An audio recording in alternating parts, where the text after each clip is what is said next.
मैं डॉक्टर रमेश शुक्ला एक बार आपका फिर से स्वागत करता हूं आपके अपने online YouTube channel the Lucknow study station पर। और ये आपका चल रहा है दंड प्रक्रिया संहिता 1973 यानी कोड ऑफ क्रिमिनल प्रोसीजर 1973। और इसमें हम आपसे ऑब्जेक्टिव क्वेश्चन पे बात कर रहे हैं, वस्तुनिष्ठ प्रश्नों पे बात कर रहे हैं, जो कि आपकी यूपीएसआई एग्ज़ाम के साथ साथ जो भी जुडिशियल एग्ज़ाम है उनके लिए ये लाभकारी होंगे। तो इसमें आज का पहला क्वेश्चन है, विशेष लोक अभियोजक यानी स्पेशल पब्लिक प्रोसिक्यूटर विशेष लोक अभियोजक की नियुक्ति के लिए कितने वर्षों का विधि व्यवसाय आवश्यक होता है। यानी विशेष लोक अभियोजक की नियुक्ति के लिए कितने वर्षों का विधि व्यवसाय आवश्यक होता है। तो सबसे पहली चीज़ यहाँ पे आपको ये बता दें कि विशेष लोक अभियोजक की जो नियुक्ति की जाती है वो राज्य सरकार या केंद्र सरकार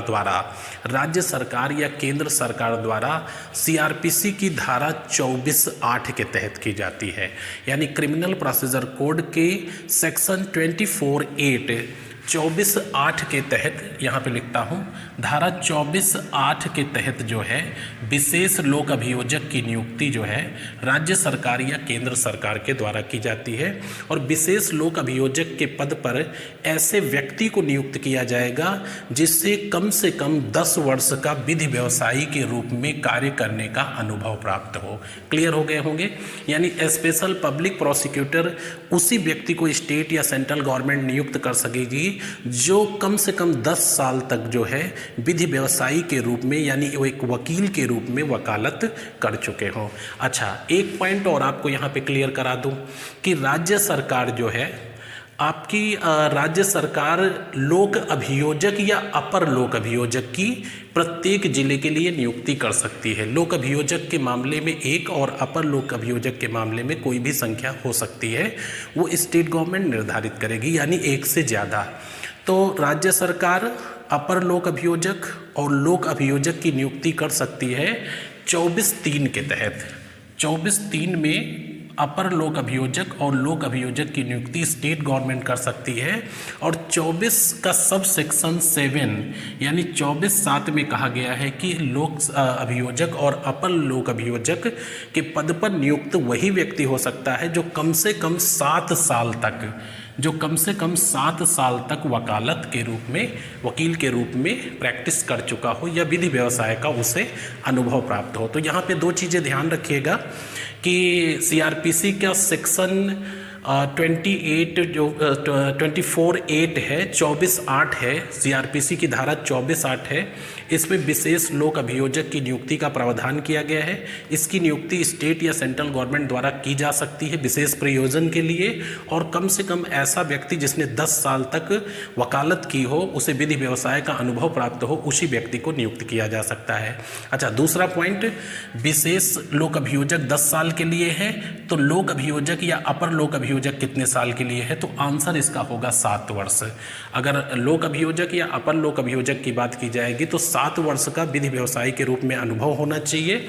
और इसकी नियुक्ति 24(3) के तहत स्टेट गवर्नमेंट द्वारा की जाएगी। और 24(7) में कहा गया है कि कार्यकाल 7 वर्ष होगा।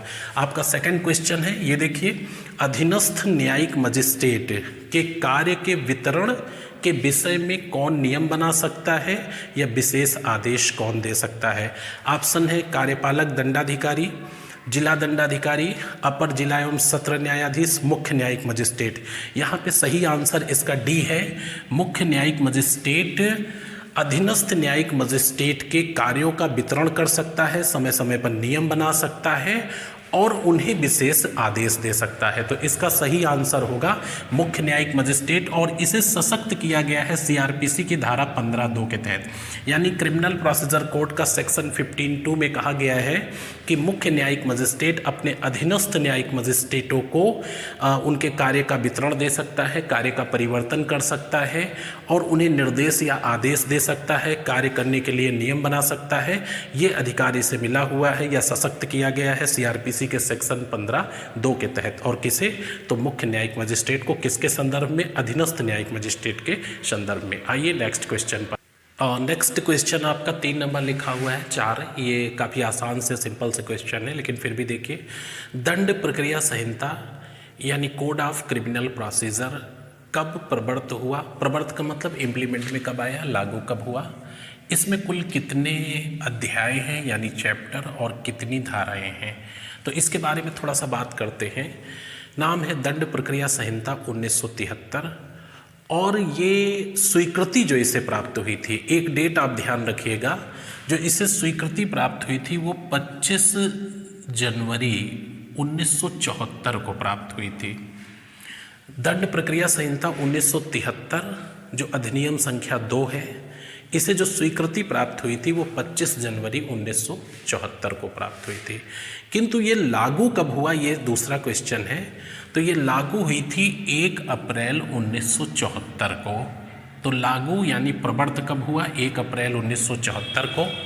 कहा जाता है दंड प्रक्रिया संहिता 1973, स्वीकृति प्राप्त हुई थी 25 जनवरी 1974 को और लागू 1 अप्रैल 1974 को हुआ।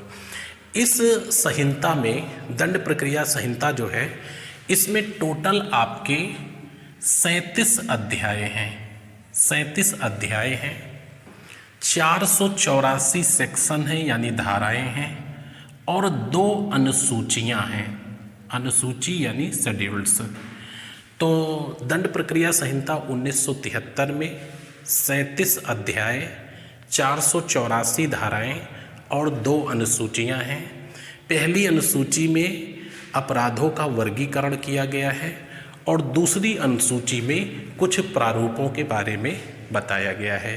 तो 37 अध्याय, 484 सेक्शन और 2 शेड्यूल्स, और ये लागू कब हुआ, 1 अप्रैल 1974 को।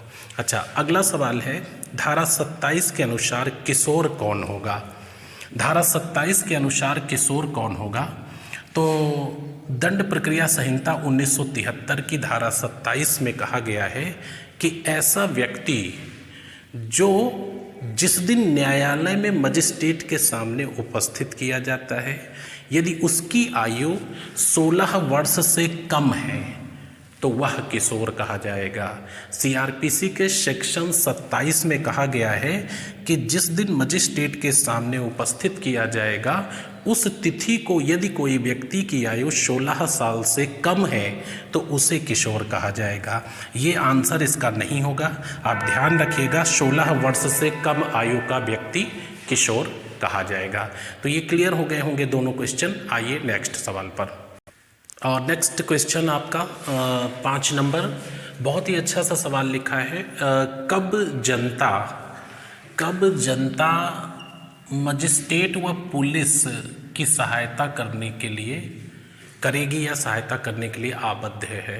तो सबसे पहली चीज़ आपको ये बता दूं कि कोड ऑफ क्रिमिनल प्रोसीजर 1973 यानी दंड प्रक्रिया संहिता 1973 की धारा 37 में, दंड प्रक्रिया संहिता 1973 की धारा 37 में, इधर देख लीजिए, धारा 37 में यह कहा गया है कि कुछ विशेष मामलों में, अब वो कौन से विशेष मामले हैं, पब्लिक प्रॉपर्टी यानी लोक संपत्ति को क्षति पहुंचाने के निवारण में, जैसे रेल हो गया, सार्वजनिक परिवहन प्रणाली की बसें हो गई, या कोई भी पब्लिक प्रॉपर्टी हो गई, कोई इमारत हो गई, कोई ऑफिस हो गया, कार्यालय हो गया, दफ्तर हो गया, यदि इसको क्षति पहुंचाई जा रही है तो उसके निवारण के संदर्भ में, परिशांति भंग के संबंध में यानी लैंड एंड ऑर्डर को बनाए रखने में, जिसे वह मजिस्ट्रेट गिरफ्तार करने को प्राधिकृत है, उपयुक्त तीनों में। तो इसका आंसर डी होगा। कब जनता मजिस्ट्रेट एवं पुलिस की सहायता करेगी, तो धारा 37 के तहत जनता पुलिस और मजिस्ट्रेट की सहायता करने के लिए आबद्ध है। ये शब्द ध्यान रखिएगा, धारा 37 के तहत आबद्ध है। कब जनता मजिस्ट्रेट एवं पुलिस की सहायता करेगी, तो इन तीनों मामलों में, पब्लिक प्रॉपर्टी को क्षति पहुंचाने के निवारण के संबंध में, लैंड ऑर्डर को मेंटेन करने के संदर्भ में, या परिशांति को बिगाड़ने की कोशिश की जा रही हो तो उसके निवारण के संबंध में, और जिसे वह मजिस्ट्रेट गिरफ्तार करने के लिए प्राधिकृत है, यानी मजिस्ट्रेट किसी व्यक्ति की गिरफ्तारी कर सकता है। तो जिसे वह गिरफ्तार करने के लिए प्राधिकृत किया गया है, मीन्स अथॉराइज्ड किया गया है, उस संदर्भ में यदि वो पब्लिक के व्यक्ति से यानी जनता से मदद मांगती है तो सीआरपीसी की धारा 37 के तहत जनता मदद के लिए आबद्ध है। अन्यथा की स्थिति में आप पूछेंगे अगर ऐसा नहीं जनता करती है तो क्या होगा, तो अन्यथा की स्थिति में इंडियन पिनल कोड 1860 के सेक्शन 187 में दंड का प्रावधान किया गया है। यदि पुलिस या मजिस्ट्रेट जनता से मदद मांगती है सीआरपीसी के सेक्शन 37 के निवारण के लिए और पब्लिक का व्यक्ति मदद देने से मना कर देता है तो इंडियन पेनल कोड के सेक्शन 187 के तहत उसे दंडित किया जाएगा, जो कि 1 माह के कारावास और 200 रुपये का जुर्माना है। तो 1 माह के कारावास और 200 रुपये के जुर्माने से इंडियन पेनल कोड 1860 के सेक्शन 187 के तहत दंडित किया जा सकता है। अगला सवाल, प्राइवेट व्यक्ति किसे गिरफ्तार कर सकता है? बहुत ही अच्छा सा सवाल है। क्या एक प्राइवेट व्यक्ति, आम आदमी किसी को गिरफ्तार कर सकता है? तो निश्चित रूप से आपका आंसर हाँ होना चाहिए। क्या प्राइवेट व्यक्ति, आम आदमी किसी व्यक्ति को गिरफ्तार कर सकता है? बिल्कुल गिरफ्तार कर सकता है। और इस व्यक्ति को, ये प्राइवेट व्यक्ति को जो सशक्त किया गया है वो क्रिमिनल प्रोसीजर कोड के सेक्शन 43 के तहत किया गया है। धारा 43 दंड प्रक्रिया संहिता 1973 की धारा 43 में कहा गया है कि कोई भी प्राइवेट व्यक्ति ऐसे व्यक्ति को गिरफ्तार कर सकता है जिसने उसकी उपस्थिति में संज्ञेय एवं अजमानती अपराध किया हो। संज्ञेय एवं अजमानती यानी cognized and non bailable crime offences, जो उसकी उपस्थिति में cognized and non bailable offence किया हो उसे वह गिरफ्तार कर सकता है। तो पहला सवाल तो यही ध्यान रखना कि क्या एक प्राइवेट व्यक्ति किसी व्यक्ति को गिरफ्तार कर सकता है? आपका जवाब होगा हाँ। और इसका प्रावधान कहाँ है? तो कोड ऑफ क्रिमिनल प्रोसीजर 1973 के सेक्शन 43 में। आइए नेक्स्ट क्वेश्चन पर। नेक्स्ट क्वेश्चन आपका है 7 नंबर। संघ के सशस्त्र बलों की गिरफ्तारी संभव है? तो पहला तो आंसर है हाँ, संभव है। ठीक है, क्या सशस्त्र बलों के सदस्यों को गिरफ्तार किया जा सकता है? एक आंसर हाँ, गिरफ्तार किया जा सकता है। अच्छा, दूसरा पॉइंट, क्या राज्य सरकार की सहमति से गिरफ्तार किया जाएगा या सेंट्रल गवर्नमेंट की सहमति से गिरफ्तार किया जाएगा या केंद्र या राज्य सरकार की सहमति लेकर गिरफ्तार किया जाएगा? या गिरफ्तारी संभव नहीं है। तो ये आंसर तो कतई है नहीं आपका, उसे गिरफ्तार किया जा सकता है। ठीक है, अब सवाल उठता है किस आधार पर? तो दंड प्रक्रिया संहिता 1973 यानी सीआरपीसी 1973 के सेक्शन 45(1) में कहा गया है कि संघ के सशस्त्र बलों को केंद्र सरकार की सहमति से गिरफ्तार किया जा सकता है। यानी सीआरपीसी की धारा 45(1) में कहा गया है कि सशस्त्र बलों के सदस्यों को केंद्र सरकार की अनुमति के बाद गिरफ्तार किया जा सकता है। जबकि 45 के सब सेक्शन 2 यानी धारा 45 की उपधारा 2 में कहा गया है कि यदि कोई सशस्त्र बल के सदस्य को या सदस्यों को राज्य सरकार द्वारा किसी राज्य में लैंड ऑर्डर मेंटेन करने के लिए या लोक व्यवस्था बनाए रखने के लिए अधिकार सौंपा गया है या कार्यभार सौंपा गया है, उस स्थिति में उस सशस्त्र बल के सदस्य को राज्य सरकार की अनुमति से गिरफ्तार किया जा सकता है। यानी 45(2) के तहत स्टेट गवर्नमेंट की अनुमति से गिरफ्तार किया जा सकता है और 45(1) के तहत सेंट्रल गवर्नमेंट की अनुमति से गिरफ्तार किया जा सकता। तो आपका आंसर सी हो जाएगा, केंद्र या राज्य सरकार की सहमति लेकर के संघ के सशस्त्र बलों की गिरफ्तारी पॉसिबल है। नेक्स्ट क्वेश्चन है 8 नंबर। जब कोई व्यक्ति विधिपूर्ण अभिरक्षा से निकल भागता है, जब कोई व्यक्ति विधिपूर्ण अभिरक्षा से निकल भागता है तब उसे गिरफ्तार किया जा सकता है। कहने का मतलब है कि ऐसा व्यक्ति जो विधिपूर्ण अभिरक्षा में है वह निकल भागता है या उसे छुड़ा लिया जाता है, दोनों चीज़ें हैं। वह स्वतः निकल भागता है या किसी भीड़ द्वारा या किसी तरीके से उसे छुड़ा लिया जाता है, तो क्या उसकी गिरफ्तारी की जा सकती है? भारत के किसी भी स्थान से, उस प्रदेश के किसी भी स्थान से, उस जिले के किसी भी स्थान से यह गिरफ्तारी करना संभव नहीं है। तो ये सारे आंसर गलत हैं। उसे भारत के किसी भी कोने से गिरफ्तार किया जा सकता है। जब कोई व्यक्ति विधिपूर्ण अभिरक्षा से निकल भागता है या छुड़ा लिया जाता है तो सीआरपीसी की धारा 60 के अंतर्गत, सीआरपीसी के सेक्शन 60 में कहा गया है कि उसे भारत के किसी भी कोने से गिरफ्तार किया जा सकता। तो ये काफ़ी इंपॉर्टेंट क्वेश्चन है और बहुत ज़्यादा पूछा जाता है। ये भी आपका महत्वपूर्ण क्वेश्चन है। अक्सर लोग पूछते हैं कि क्या सशस्त्र बलों के सदस्यों को गिरफ्तार कर सकती है पुलिस? बिल्कुल गिरफ्तार कर सकती है। और ये सीआरपीसी की धारा 45(1), 45(2) में हाँ, गिरफ्तारी से पूर्व सेंट्रल गवर्नमेंट या स्टेट गवर्नमेंट की अनुमति लेना आवश्यक है। इसी तरह से ये क्वेश्चन भी काफ़ी महत्वपूर्ण हो जाता है कि सीआरपीसी के सेक्शन 60 में कहा गया है कि यदि कोई अपराधी जो है विधिपूर्ण अभिरक्षा से भाग निकलता है या छुड़ा लिया जाता है तो उसको भारत के किसी भी कोने से गिरफ्तार किया जा सकता है। आइए नेक्स्ट पॉइंट पे। नेक्स्ट क्वेश्चन आपका है 9 नंबर, रजिस्ट्रीकृत यानी रजिस्टर्ड चिकित्सा व्यवसायी कौन है? रजिस्ट्रीकृत चिकित्सा व्यवसायी कौन है? तो दंड प्रक्रिया संहिता 1973 की धारा 53 के खंड खा यानी सीआरपीसी 1973 जिसकी बात हो रही है, इसकी धारा 53 सेक्शन 53 के खंड खा में रजिस्ट्रीकृत चिकित्सा व्यवसायी को परिभाषित किया गया है। और यह रजिस्ट्रीकृत चिकित्सा व्यवसायी वही होगा जिसका नाम राज्य चिकित्सा रजिस्टर में दर्ज हो, 1 नंबर, और दूसरा जिसके पास भारतीय चिकित्सा परिषद अधिनियम 1956 की धारा 2 का के खंड जा में निर्धारित योग्यताओं में से कोई एक योग्यता हो। दोनों बातें एक साथ लागू होंगी। सबसे पहले ये लागू होगा जिसके पास भारतीय चिकित्सा परिषद अधिनियम जो कि 1956 में पारित हुआ था, इसकी धारा 2 का के खंड जा में जो भी एक चिकित्सक के लिए योग्यताएं निर्धारित की गई हैं, जो भी डिग्रियां निर्धारित की गई हैं, उनमें से कोई भी डिग्री धारित करता हो और उस व्यक्ति का फिर नाम राज्य चिकित्सा रजिस्टर में दर्ज होगा, वही व्यक्ति जो है सीआरपीसी की धारा 53 खा में रजिस्ट्रीकृत चिकित्सा व्यवसायी कहा जाएगा। तो पूरी बात आपको क्लियर हो गई कि सीआरपीसी के सेक्शन 53 के खंड खा में रजिस्ट्रीकृत यानी पंजीकृत या रजिस्टर्ड मेडिकल ऑफिसर की बात की गई है और ये मेडिकल ऑफिसर वही होगा जो इन दोनों शर्तों को पूरा करता होगा। तो इसका आंसर क्या हो जाएगा? ए और बी दोनों, मतलब समझ गए ना, ये और ये, तो ए और बी दोनों। परीक्षा में सी आंसर लगाओगे। अगला सवाल बड़ा इंटरेस्टिंग है। अक्सर ऐसे सवाल पूछ लिए जाते हैं और ख़ास करके यूपी पुलिस के एग्ज़ाम के लिए ये सारे के सारे बहुत महत्वपूर्ण हैं।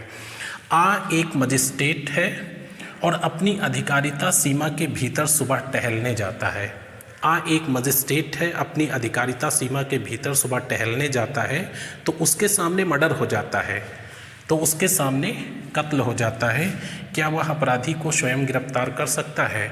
तो आपका आंसर होगा हाँ, गिरफ्तार कर सकता है।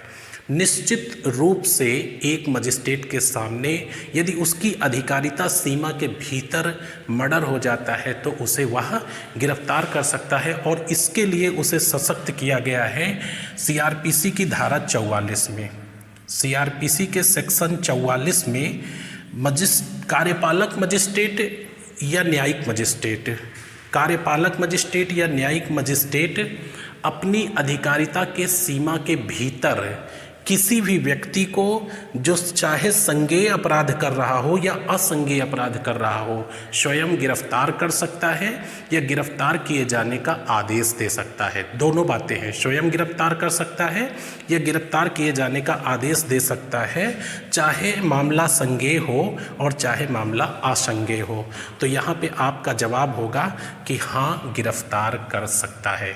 हाँ, गिरफ्तार कर सकता है। और किसके तहत? तो सीआरपीसी की धारा 44 के तहत कार्यपालक मजिस्ट्रेट हो या न्यायिक मजिस्ट्रेट हो, अपनी अधिकारिता सीमा के भीतर अपनी अधिकारिता सीमा के भीतर, और चूंकि सवाल में लिखा है कि एक मजिस्ट्रेट अपनी अधिकारिता सीमा के भीतर टहलने जाता है और उसके सामने मर्डर हो जाता है, तो निश्चित रूप से उसे वह गिरफ्तार कर सकता है या किसी भी व्यक्ति को गिरफ्तार करने का आदेश दे सकता है। तो ये सेकंड वीडियो था सीआरपीसी के वस्तुनिष्ठ प्रश्न जो ऑब्जेक्टिव टाइप के क्वेश्चन हैं और आपकी परीक्षा के लिए निश्चित रूप से बहुत महत्वपूर्ण है। छोटे छोटे वीडियो हैं, आप इन्हें देखिए और इन पे विचार करिए, चाहे तो इन्हें कहीं नोट कर सकते हैं। इसके सीरीज इसी तरह से चलती रहेगी और जितना मैक्सिमम हो सकेगा वो मैं आपको करवा दूंगा। तो मिलता हूँ इसके नेक्स्ट पार्ट पे, तब तक के लिए शुभकामनाएं, धन्यवाद।